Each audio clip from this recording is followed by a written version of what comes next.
शमशान घाट सब मने बराबर शान मने घाट जहाँ जाके सबके जर के बुता के राखी हो जाए के बाद अब चल जी बोलो तो शमशान घाट से कम थोड़ी लगी, बिल्कुल सुनने न हो जाई।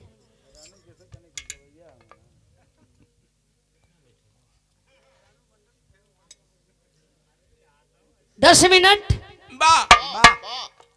एक चर्चा फिर नंबर ओहर। बहुत बहुत धन्यवाद बा। कलाकारी कोई के बखरे न होला। बहुत बढ़िया आल्हा आप लोगन के सुने के मिलल है। केहू का कुछ वायरल बा, केहू का कुछ वायरल बा, केहू कहिनो खुश बा, केहू कहिनो खुश बा।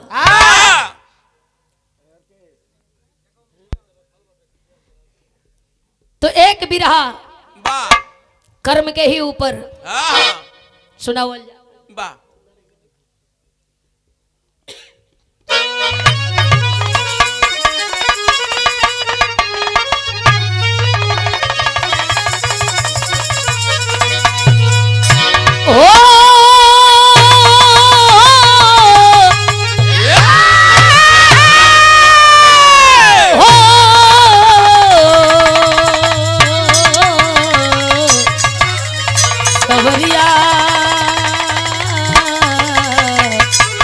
भोले बाबा जोगिया होरा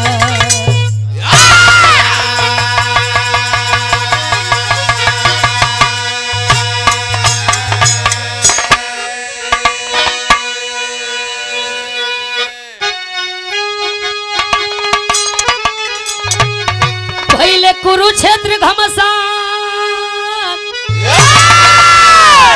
अमुअल सवाय रबु बलवा मिलने धृतराष्ट्र से चले कृष्ण भगवान।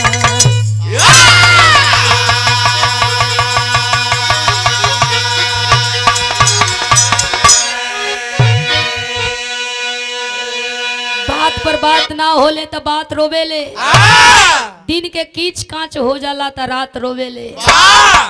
लोग कहेला शूद्र के जनेऊ ना होला, पाड़ा के पखेऊ ना होला।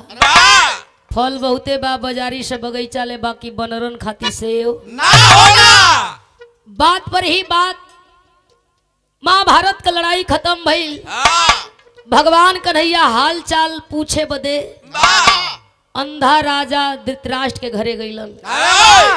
जाके भगवान कन्हैया अंधा राजा धृतराष्ट्र के सामने खड़ा होकर के हाल चाल करे लगलन। अंधा राजा धृतराष्ट्र गुस्सा में लाल हो गईलन। भगवान कन्हैया सब पता हाथों के, फिर भी हाल चाल पूछे अइला कि हमरे जरल पर नमक छरके अइला, तू ही महाभारत का लड़ाई करौला, हमरे 100 गो बेटवन के मरवावला। अइला हाल चाल पूछे, विश्वास न होता कि हमार बन के आयल हुआ आकि हमसे मजा लेवे आयल हुआ। भगवान कन्हैया दरवाजे पर खड़ा हुआ। अंधा राजा धृतराष्ट्र भगवान कन्हैया से आपन शिकायत करत हुआ। गीत लगल बा भैया।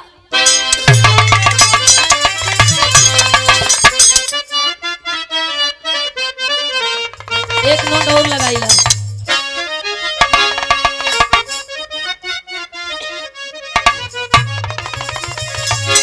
अरे तूने आज बुरा चा भगवान खिलौना माटी का,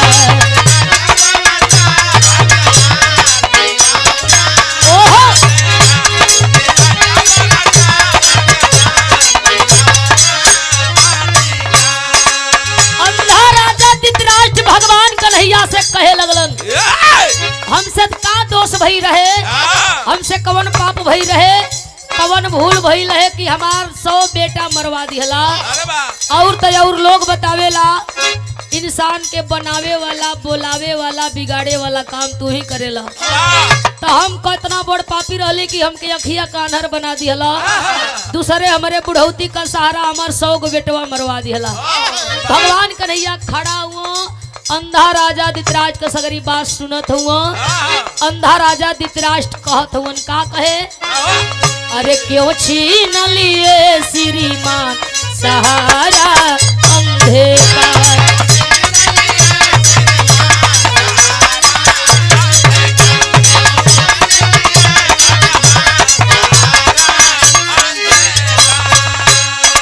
रोवती बानी लाल गवा के,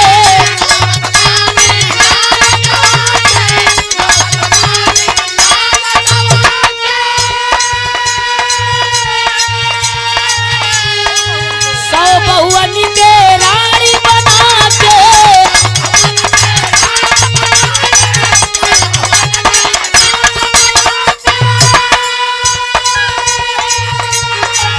अरे निकसे ना पापी परान सहारा अंधे का, सहारा अंधे का।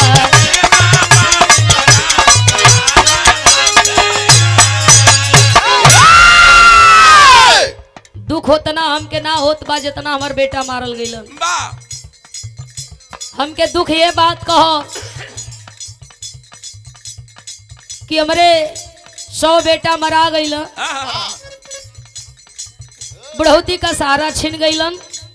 घरवा में हमार 100 गो पतो होई, सफेद साड़ी में विधवा का जीवन जिए थे। महसूस करीला कलेजा फटेला जैसे हमारे 100 गो बेटवन के मरवा दिहला। ये पापी के अधम शरीर से प्राण भी हर लेता प्रभु, हमें भी मुक्ति दे देता। जिए का इच्छा न होला, सोचीला कबो कबो बड़ा बेचैनी होला। कौने कर्म का सजा हमें मिलल भगवान तनी बतावा। कहे दोषी कवन बुढ़ावा से भइले,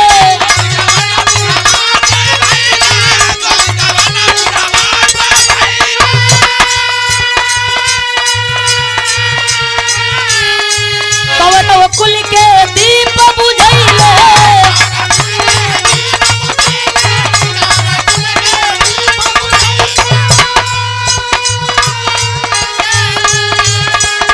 बोलाए भगवान सहारा अंधे का।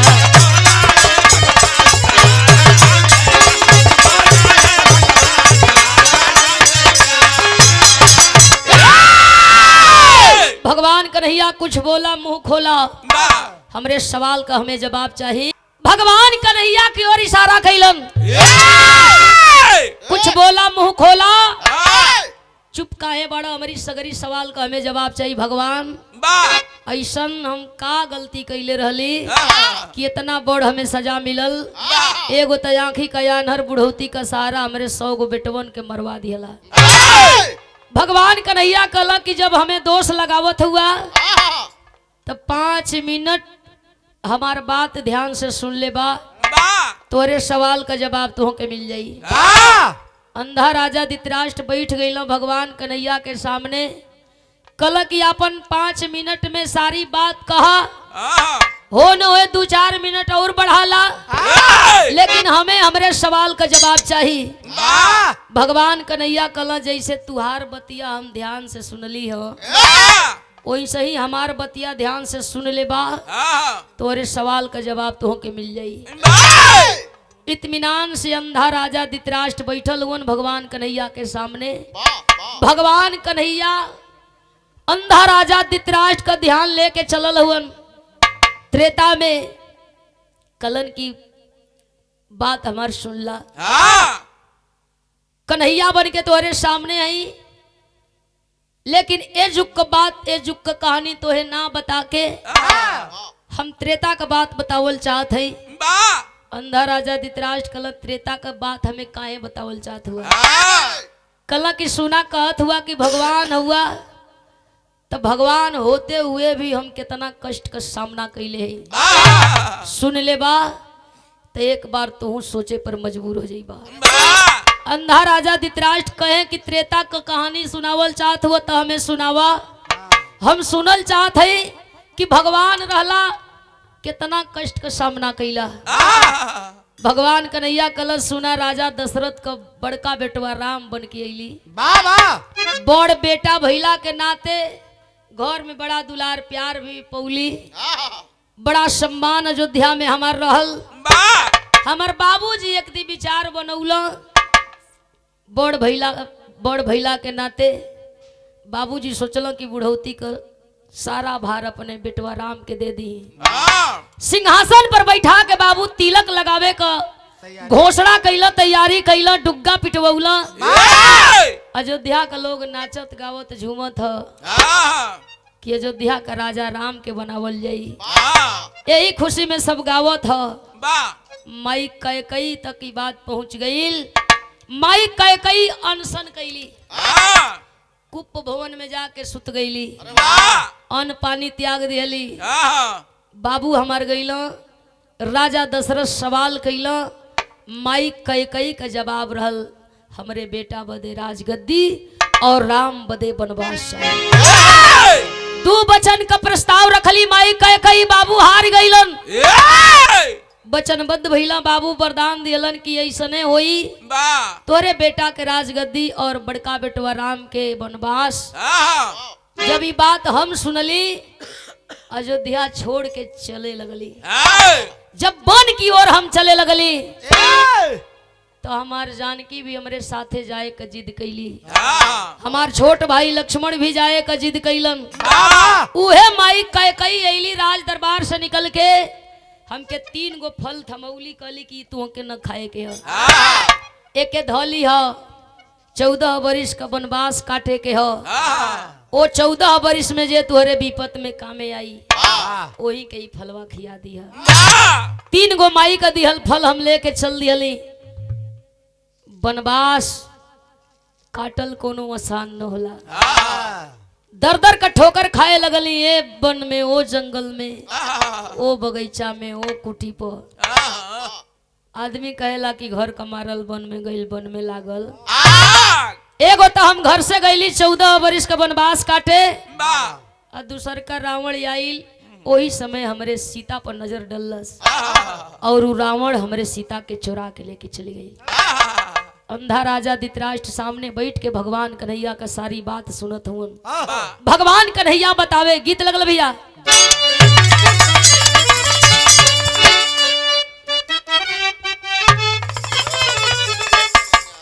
कैसे? अरे गवना करा के सैया उहे बसला सवर में, उठला दर्दिया हमरा, अरे उठला दर्दिया हमरा, गतरे गतार में।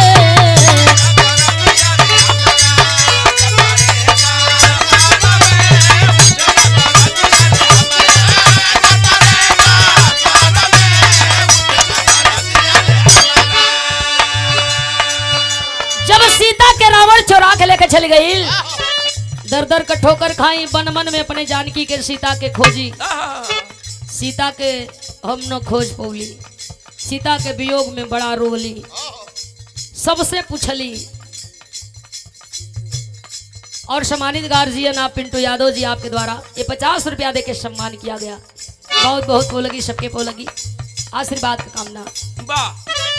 बरिसे बिपिन के रबनवा लोरावा नयन से, सीता जी के लई के रवनवा, अरे सीता जी के लई के रवनवा, भागी गोइल पानी से सीता जी के।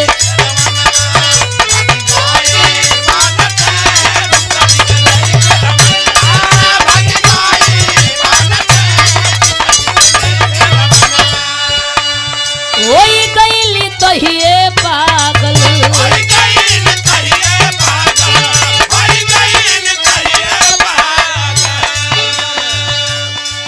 भगिया में अगियार लागल,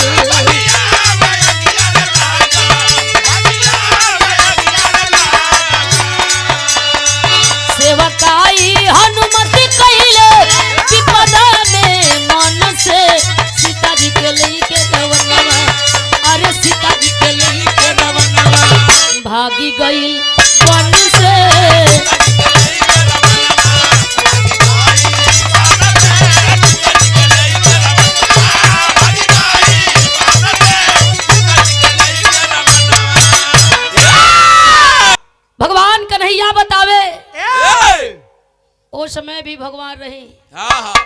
हर काम मर्यादा में करे के रहे, मर्यादा पुरुषोत्तम राम के नाम से लोग जाने।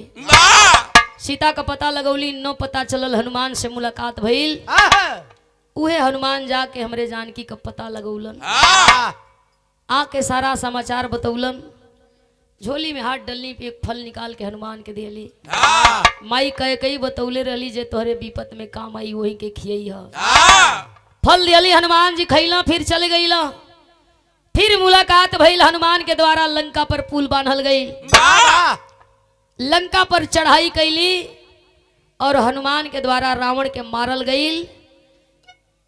भाई लक्ष्मण और जानकी समेत वो लंका से 14 वर्ष बिता के अयोध्या के वापसी कैली। एक फल तब खियौलन जब सीता का पता लगौलन, एक फल तब खियौलन जब लंका पर पुल बनाइल, और एक फल तब खियौलन जब लंका से वापसी अयोध्या के कैलन। अइला भगवान राम 14 वर्ष का वनवास काट के अयोध्या में। अयोध्या का लोग बड़ा खुश हुई, धूप दीप जला के लोग स्वागत कैल भगवान राम का, जौना के हम आप एक त्योहार के रूप में, दीपावली के रूप में मनावल जाला। धूप दीप जला के भगवान का स्वागत कैल। अयोध्या का लोग गीत गवनई गावल, ढोल नगारा बजा के लोग नाचल। सिंहासन पर भगवान राम के ले जाए के लोग बैठा दिहल। आरती का थाली हाथ में लोग आरती उतारत बा। भगवान कन्हैया के चंदन तिलक लगाई के लोग घोषणा करल चाहत बा कि अयोध्या का राजा अब से कोई और ना, मर्यादा पुरुषोत्तम राम, जिनको हम लोग अपना राजा बनाएंगे और सारा दुख इनको सुनाएंगे। बात वही बीच में छिड़ल, लोग तब सारी बात कहेला जब कुछ लायक लोग हो जाला। काम लाख नहीं खा तो लोग कहे कि छोड़ा ना, भले कोनो छोटहने पद होखे, आदमी जई हाँ दुआर घोरियई हाँ, बोले प्रधान नहीं खा बीडी से बड़ा ना, बीडी से तो नंबर है, तब वो लोग जई हाँ कहिए महाराज कमा भला, कम से कम तू कहता तो हो जाता। आ तू कुछ लायक नहीं खा तो तोरे अम्मा नहीं न जइया, कोनो शिकायत न करिए। लेकिन इहो बुझली हो, प्रधानी लड़ल आसान न हो, खाली एगो पर्चा भर के देखा, सबसे पहले विरोध अपन पटीदारे करी है। इनके जीते ना दे, देख ले इनके, सबसे पहले विरोध गांव के लोग करेला। भुलाइल बात दादा के जमाने वाली लोग ऊपर आ गई। अरे कर बाप हमार मोबाइल छोड़ के ले गल है। एक एक बात लोगन के ध्यान में आ जाला। ये सादर पुरस्कार दीक्षा रागनी आपके द्वारा दे के सम्मान कल गई, बहुत बहुत पोलगी सबके पोलगी हो। जब भगवान राम सिंहासन पर बैठ गई तो सवाल पर सवाल होके लगल। वही में कुछ लोग जाए के पूछे लगल, कहो भगवान हेतनी का पातर तुहार करिया है, हेतनी का पातर हाथ गोड़, विशाल रावण के कैसे तू मरला, जो ने रावण के मारल इतनी आसान त न रहल। भगवान राम सुनत हुआ, नेने से मुड़ी एने, एने से मुड़ी एने घुमावत हुआ, लेकिन लोग माने का एक कई के जाए दूसर का हावी कहे बाका मत। और रावण के कैसे मरला तनी हमें तनी बता दा। जब नाग पास जानत रहल, जवने के पता रहल कि मौत कब कैसे हुई, ओके तू कैसे मार दिया। लोग परेशान कैला, तब भगवान राम बतावत हुआ।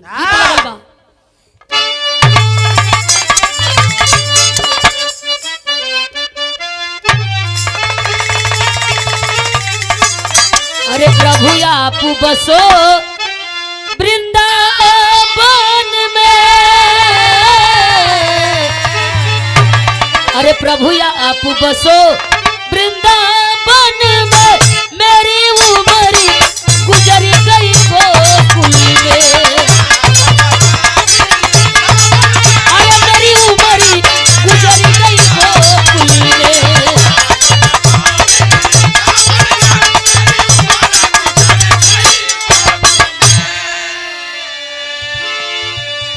लोग बतावा सच्चाई का हो, तू मरला लक्ष्मण मरलन या फिर जानकी? भगवान राम हंसत होन कलन कि हम तीनों जानी में केहू मरबे ना करी। तो रावण मरल कैसे? तू मरबे ना कैला, लक्ष्मण मरबे ना कैला, जानकी हाथ मरैबे ना कैला, तो रावण मरैला कैसे? तब भगवान हथवा उठा के अहे ही अंगुरी दिखावत हूँ, हाथ उठौला भगवान राम अंगुरिया है कैला। जब अंगुरी कैला तमाम लोग खड़ा हो तो उमा के चिन्हत हुआ कि के मरले। अगर हेने अंगुरी कह दे तो का के पकड़ के लिया दे कि फलाने मरले, अंगुरिया ऐसे कैला। अब भगवान राम कहे लगल, का कहे? अरे धरती अंबरी तब गूंजल बा बजरंग बली के डंका से।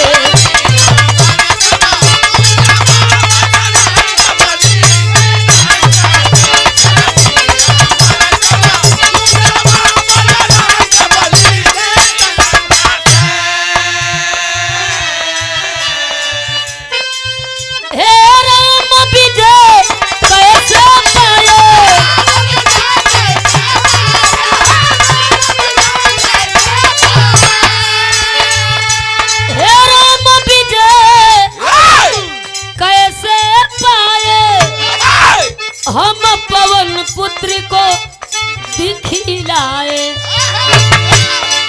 रावण हारल यही, रावण हारल यही, बानर से सब लोग निहारे बनता के।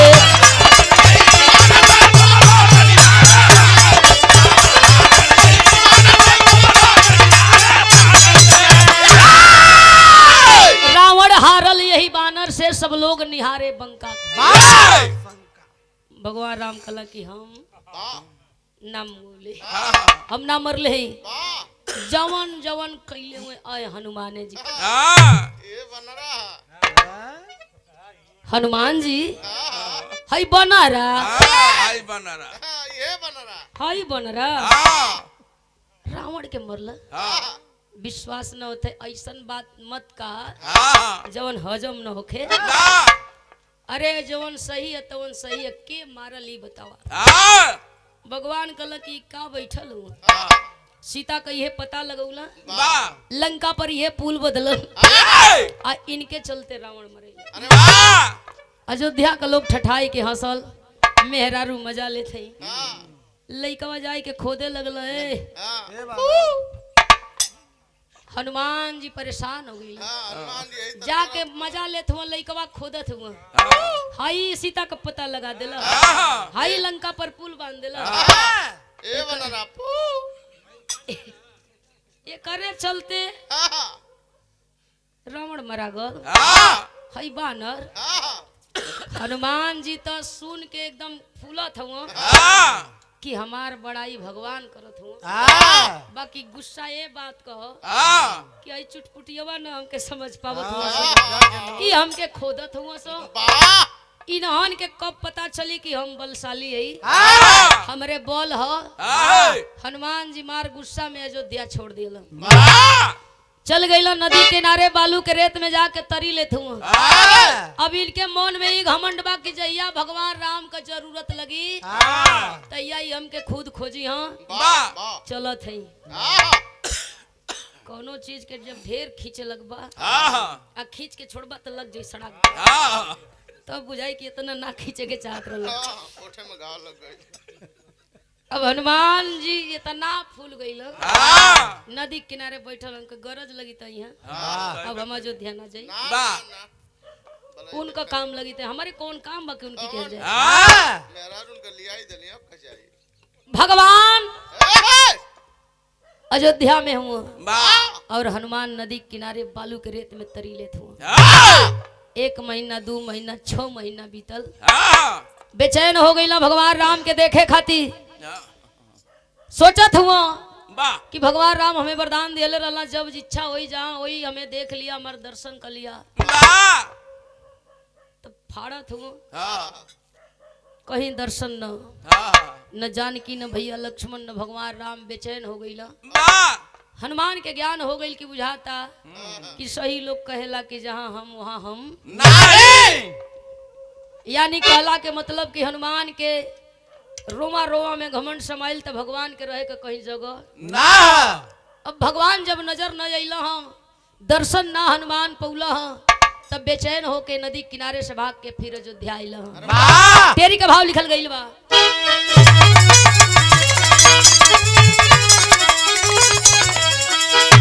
बजरंगी तन में लागल यगिया तबानर जात का दुनिया में ना कोई संगी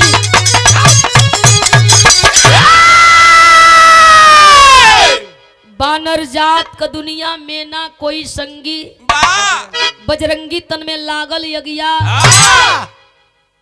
ऐसनो ना कि बानर समझदार न हुआ एक एगो तो बानर हुआ मार्केट भी करत हुआ झोला दे दा पर्ची दे दा ना विश्वास होता है अयोध्या जी मंदिर पे जाके जंगिया पसार के देखा वहाँ कौन उन्हन के ज्ञान दियल गई बा अयोध्या तू दूरे न गईला यही चल जा सोना डी के मेला में खाली जंगिया पसार के देखा हो जा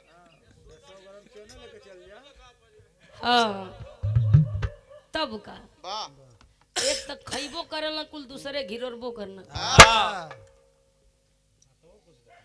कोनो चीज होए थोड़ा सा डाल के और लेके जाइल चाह देखा तो है जाए देत हूँ ना जैसे वो आई कर्जा दिले उसे घेर लिए सर चुनौती के कर लेके चल गई सर काका को अच्छा लोटी हम कहीं चुनौती लेके चल गई काका चुनौती लेके चल गई ए भैया हो हनुमान जी अयोध्या वापसी कैला जाके माई जानकी के आगे हाथ जोड़ के बैठ गईला माई जानकी देखली है आ गईला कल आ गईली हमके ज्ञान हो गईल हमके क्षमा कइल जाओ प्रभु का दीदार करे बिना बेचैन हिला माई जानकी बतौली भाग के गईला भगवान राम के जाके पैर पकड़लन कल हमें माफ कर देहल जाओ ज्ञान हो गईल जे घमंड कइल घमंडो के खत्म कर देला आप इतना बड़ाई कर देला कि हम रोक ना पौली भगवान राम मुस्कियात हुआ कला चला आत गईला कम से कम ज्ञान तो हो गई धीरे धीरे 2-4 दिन बीतल है एक दिन हनुमान के तेज के जलन हो रहल बा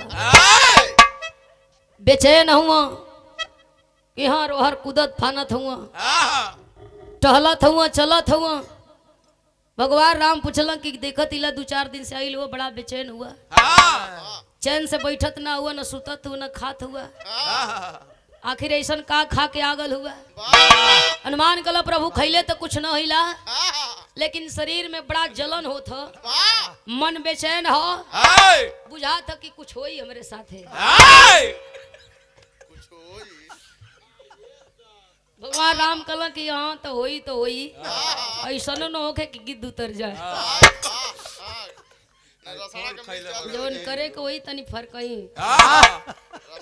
ए भैया भाग के गईला माई जानकी के आगे खड़ा भइला माई जानकी तो सारी बात के समझती सारा लीला उनके पता हो बेचैन हुआ शरीर जल रहल बा बतावत हुन माई जानकी कली की चिंता मत करा हर बात के पीछे कुछ बात बा अगर शरीर तुअर जलत हो बेचैन हो मन घबरात हो तो जरूर एकर कोनो कारण बा रीजन बा गीत लगल हो आखिरी भाव ओहो बहुत अच्छे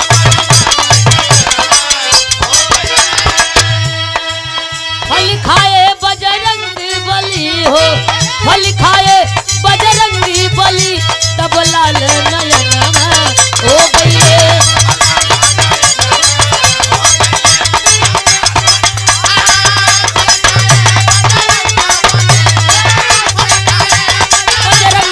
हो तब लाल नयन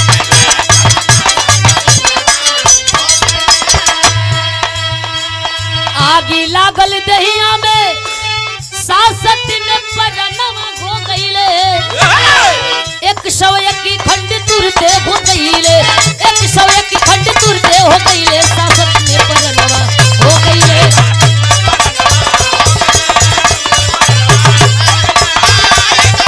तुरते हो गईले ओहो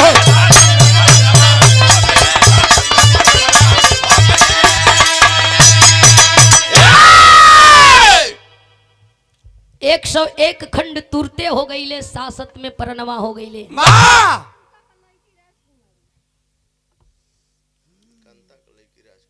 सम्मानित श्री कांता के आप बिटिया रानी राजकुमारी देवी की ओर से 100 रुपया देके सम्मान के लिए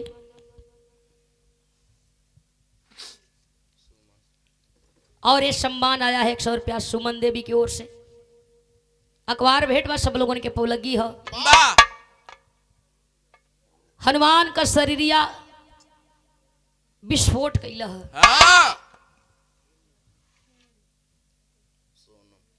और इस सोनम की ओर से सादर पुरस्कार बहुत बहुत पोलगी सबके पोलगी। आत्मा जहाँ होके शांति मिले। बाबूजी आगे गईलन पाछे बढ़ावे और श्री कांता यादव की बिटिया रानी शिव कुमारी देवी की ओर से ये आत्मा के आखिरी विदाई में पूरा परिवार की ओर से सम्मान मिलल।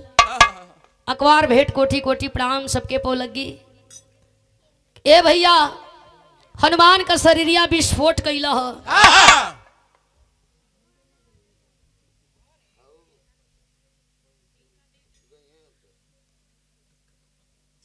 ए भैया जैसे ज्वालामुखी फटेले ओही गने हनुमान का शरीर फटल।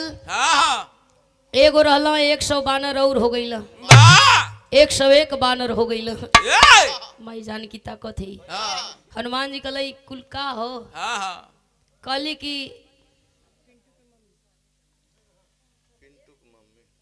और हमारे पिंटू भैया का मम्मी की ओर से 100 रुपया दे के सम्मान के लिए लकवार भेंट।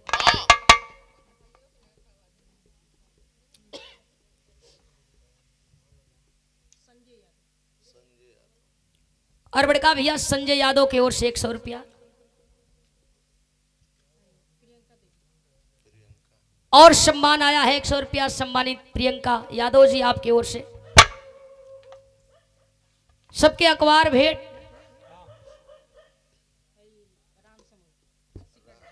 और बड़का भैया राम समझ यादव सिकड़ी के धरती से आपके द्वारा 50 रुपया बहुत बहुत पोलगी अखबार भेंट सबके पोलगी हो। हनुमान का शरीर विस्फोट कैला हो पंचो और ये रंजना संजना के नाम से स्वर्गीय बाबूजी की आखिरी विदाई में ये पूरा परिवार के द्वारा सम्मान भेंट कैल गई। कोटि कोटि प्रणाम सबके पो लगी। जबकि लोग बतावेला कि जहिया आत्मा के विदाई होले कोनो ना कोनो झरोखा से नजारा के वह आत्मा देखे ले। परिवार का लोग दौर दयाद का लोग कौना ढंग से कौना तरीका से विदाई करत हो। बाबूजी का आत्मा कोनो झरोखा से नजारा के देखत हुई तो प्रसन्न हुई खुश हुई कि परिवार का लोग बड़ा बढ़िया से विदाई कैलन ढंग से विदाई कैलन। कहल जाला कि होनहार वीरवा के हो चिकने पात कर्म महान होला और जेकर कर्म महान होला ऊपर धान होला। इतना लोग जुटल बा बाबूजी के विदाई में कोई कम बात ना हो। नहीं हाल चाल पूछे मनई दुआरे न जातन। आप लोग तो फिर भी विदाई में आल ही। हनुमान का शरीर विस्फोट कैला 101 वानर। हनुमान जी कल का माई जानकी कली तोरे समझ में नहीं आई। पूछत हुआ माई जानकी बतावे पॉपट के भाव में। अरे काली सीता मन जनी करा गुमनवा गमरे बेटा हो द्वापर जुग में हुई है फिर मिलनवा मोरे बेटा हो।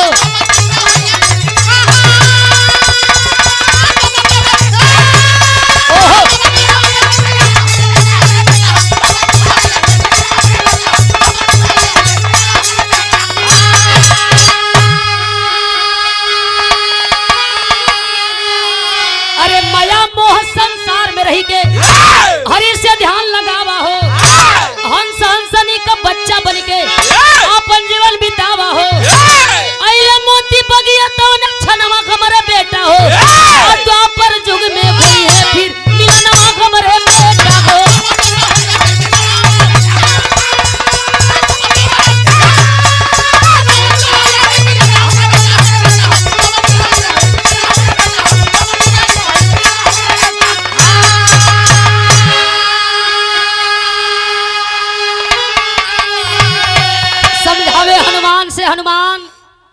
अब चल जा नदी के किनारे जहाँ बैठा रहा वाह वही ध्यान लगा के भगवान राम का इंतजार करी है। हाँ द्वापर में मुलाकात हुई, वाह चल गई हनुमान अयोध्या छोड़ के जाके नदी किनारे बालू के रेत में तरी लेत हुए। हाँ भगवान कन्हैया का इंतजार करे लगलन, द्वापर का इंतजार करे लगलन। वाह इस 100 बानर जवन हनुमान के शरीर से निकलल हलन, हाँ बारी बारी जब इस 100 बंदर के मौत भई, वह आत्मा निकल के कहल जला आत्मा न मरेले शरीर मरेला। हाँ आत्मा एक शरीर के छोड़ के एक शरीर के धारण करेले। वाह वही त्रेता में मोती नाम का राजा रहलन, राजा के बगीचवा में हंस हंसनी का जोड़ा रहलन। हाँ बुढ़ौती आ गई, कौ बच्चा न रहलन, हाँ लेकिन वरदान रहल माई जानकी द्वारा वो हंस हंसनी के कि तुहरो बेटा बेटी हो यहाँ चिंता मत करिहा। तपस्या करत करत हंस हंसनी को बुढ़ौती आ गई। हाँ एक दिन हंस अपने हंसनी से बतियावत हुन, हाँ कहो तपस्या कैली भक्ति कैली, बुढ़ौती आ गई, मरे का घरी हो, हाँ एको बाल बच्चा के मुंह ना देखली सभे, हाँ हमन बड़ा पापी है। हंस हंसनी दोनों बतियावे, समय करीब हो, माई जानकी वही 100 बंदर का आत्मा एक अंडा के रूप में हंसनी के द्वारा हंसनी के पेट से अलन और उस 100 अंडा के से करके 100 अंडा से 100 चुज्जा तैयार कैला। और जब हंसनी 100 अंडा से 100 चुज्जा तैयार कैला हो, बड़ा खुश भइला। हंस कल कहो पूरा जवानी बीत गई, लेकौ ना भइला। देखली बुढ़ौती का कमाल, देखली ना बुढ़ौती का कमाल। हंसनी कहला कि चुप रह, एगो दूगो ना आई 100 गो। हंस कहला रे पगली तो का दिक्कत है, कौन इन्हन के जगह जमीन देवे के हो, कौन इन्हन के घर दुआर देवे के हो, कौन इन्हन के हर जोते के हो। प्रधान जी से कह के गड़ाई के पट्टा तोड़वा देवल जाई। हां तब का व्यवस्था कैले हम, चारा चुंगे के बाद खाए के बाद जिए के बाद। ए भैया हो देखल जाओ, जवानी में अपन बेटी बेटा खिलाओ, बुढ़ौती में बेटा का बेटा खिलाओ। बतइबे कैलन यहाँ के, ये भी बड़े विद्वान है। बैकग्राउंड इनका बहुत बड़ा है।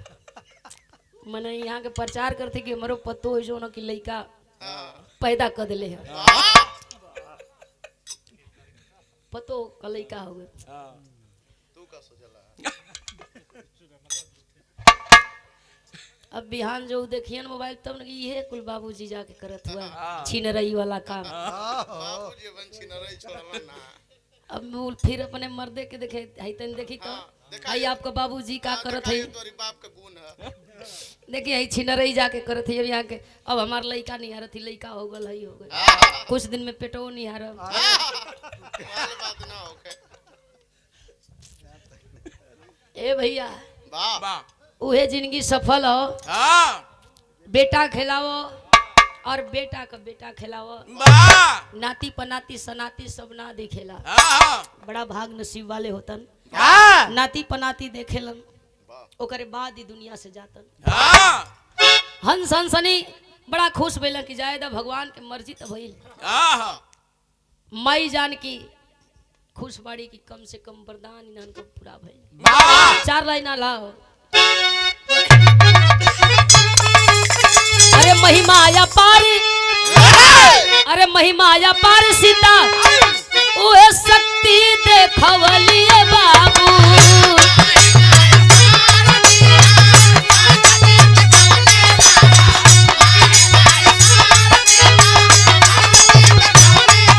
अरे हंस हंसनी का बचवा भइले उहे आय।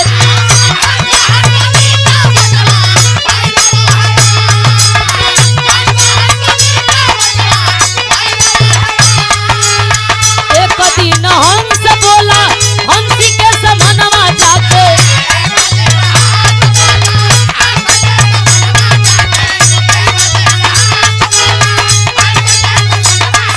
अरे चलल जाई तीरथ हो बुढ़ौती गइलिया।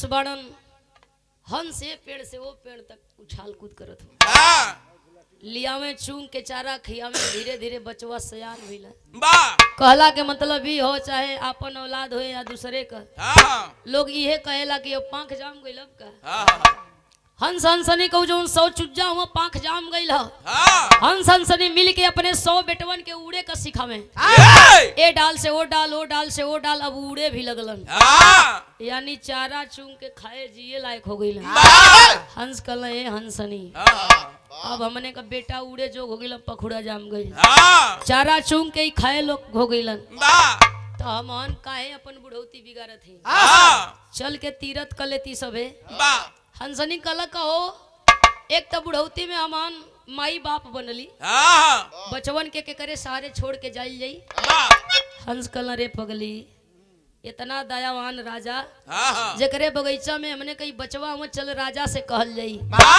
भोर का बेला जाके हंस हंसनी राजा के दरबार में खड़ा हो गई राजा की जय महाराजा की जय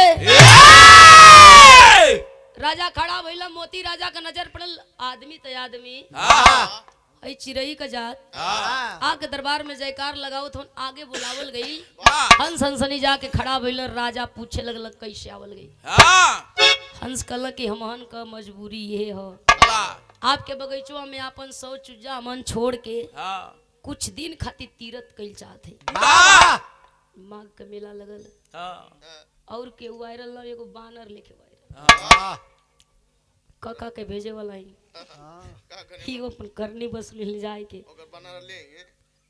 ए भैया राजा कलन की इतने बात खाती लोग गइला तो लोग की बचवन को बाल माकनो ही जाए के तीरथ करा विश्वास पर हंस हंसनी तीरथ करे चल गइला 2 दिन 4 दिन 6 दिन महीना दिन बीत गई हंस हंसनी घूमत हुआ राजा के देख रेख में बचवा का चिंता हो विश्वास बहुत बड़ा चीज होला और दुख तब होला जब विश्वास में विश्वासघात होला हंस हंसनी घूमत हुआ धाम करत हुआ तीरथ करत हुआ नहात हुआ धोत हुआ ई रजवा एक दी पगलाइल बुलौला बहेलिया आइल धनुष बाण लेके खड़ा भइल राजा का आदेश राजा कलश सुन बड़ा दिन हो गई अब तनी सा शुरुआ चाहत हो आवाज फंसत है तनी रस्सा चाहत हो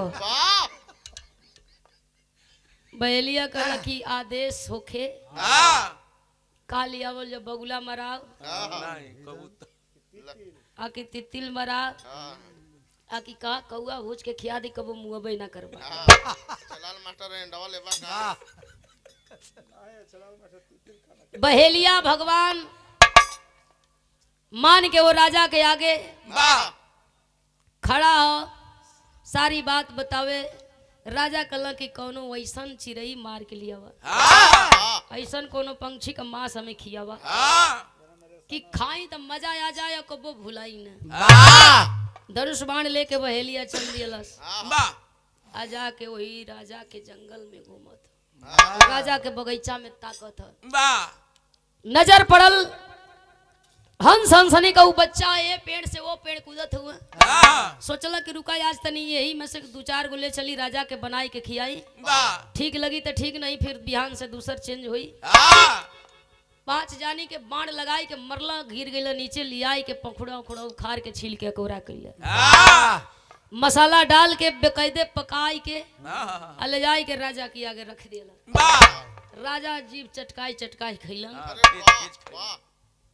बड़ा निक लगल बहेलिया के बोलौला रे बहेलिया बड़ा मांस खैली रे लेकिन इतना स्वादिष्ट मांस आखिर कथू कर बहेलिया का राजा का चिंता कैले बनी आपके बगीचवा में बहुत हुआ कहल जाओ तो रोजे 4 गो पकावल जा राजा आदेश कैला कहला बगीचवा में तो का पूछले बड़ा 4 गो रोज मार के लिया के पकावे के बाद हमके खियावे के बाद अब राजा का मन बढ़ गई स्वाद बढ़ गई टेस्ट बढ़ गई तनी रोटियों बढ़ गई जहाँ 2 रोटी खींचे के 8 रोटी खींचत बहेलिया रोज जाए सवेरे मारे लियावे बनावे खियावे धीरे धीरे हंस हंसनी का 100 चुज्जा मरवा के राजा खा गई। महीना दिन बीतल, हंस हंसनी वापस अइलन। बगीचवा में जब बेटवा के नहीं पौलन, राजा के दरबार में अइलन। राजा साहब एक कौ बचवा ना लौकत हुआ। उम्मीद बा कि आप कहीं अस्थाई जगह, बढ़िया जगह, सुरक्षित जगह बचवन के रखवले होकर। आज जब राजवा देखलस,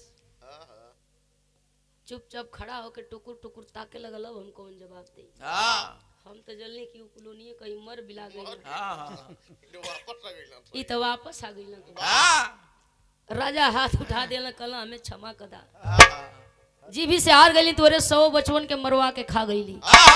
हंस हंसनी का जोड़ा वही राजा के दरबार में तड़पे लगलन, छपटाए लगलन।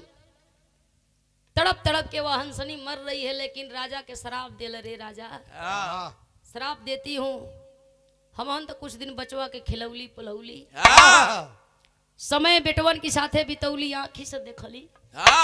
लेकिन हमन दोनों प्राणी के श्राप हो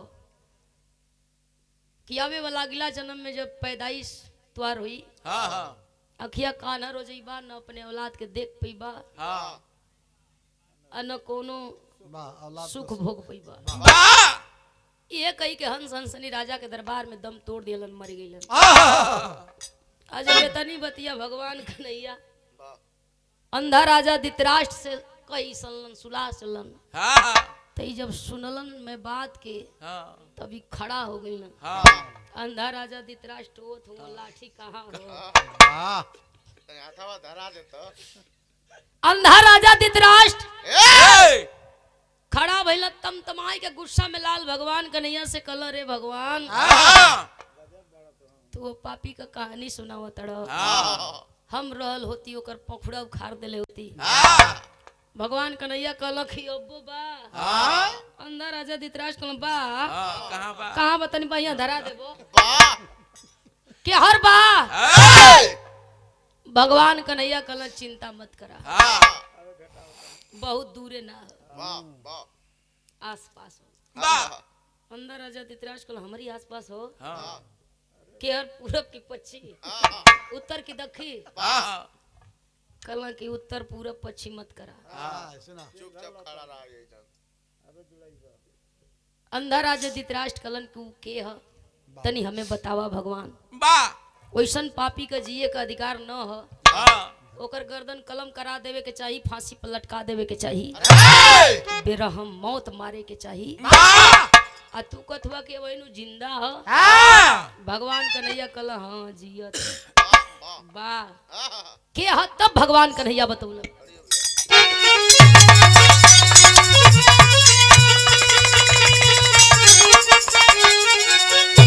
अरे त्रेता जुग का तू ही मोती राजा पपिया, त जैसन कैला वैसन पवला, फूटल तोहारी अखिया।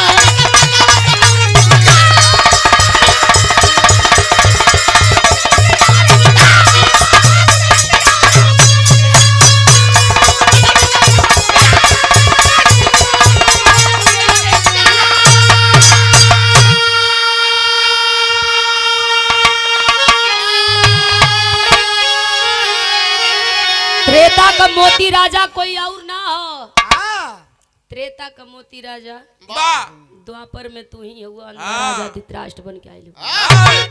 आ कहत हुआ कि अखिया हमरे चलते फूटल। अब बतावा अखिया के करे चलते फूटल। अंधा राजा धृतराष्ट्र आंख मुलकावत हूँ, खड़ा हुआ कल कि भगवान हम तो बिना जाने तो के दोष मर देली, हम तो के गलत कहत रही कि हमें आँखी का अंधा कहे पैदा कैला, लेकिन हमें ज्ञान हो गई। भगवान कन्हैया कल की और सुना।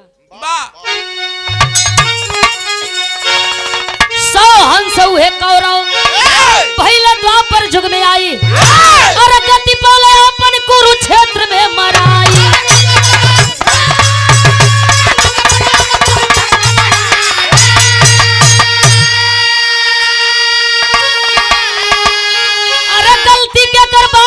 सोचा सथिया, जैसन कैला वैसन पवला, फूटल तोहारी अखिया।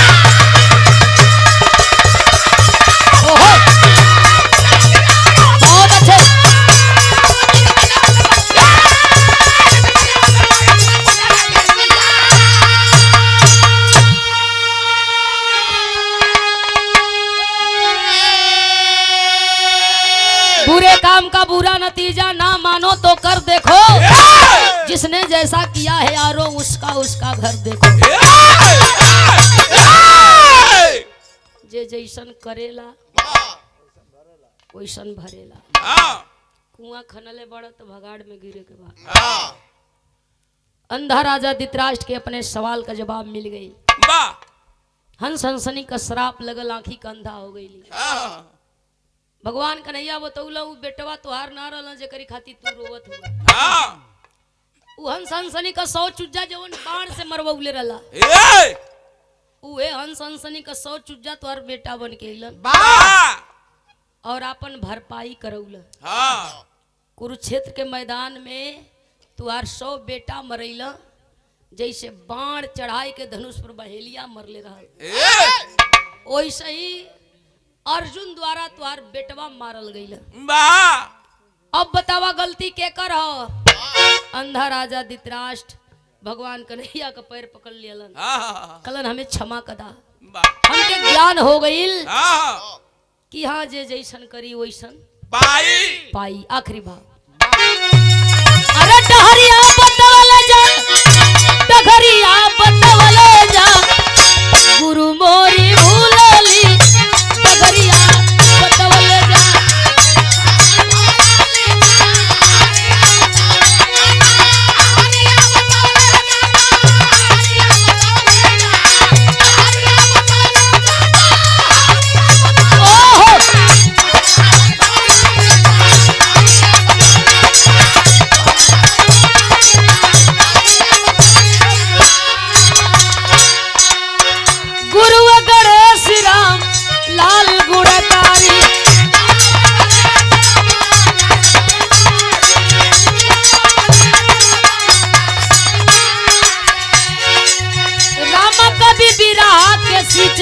फूलवा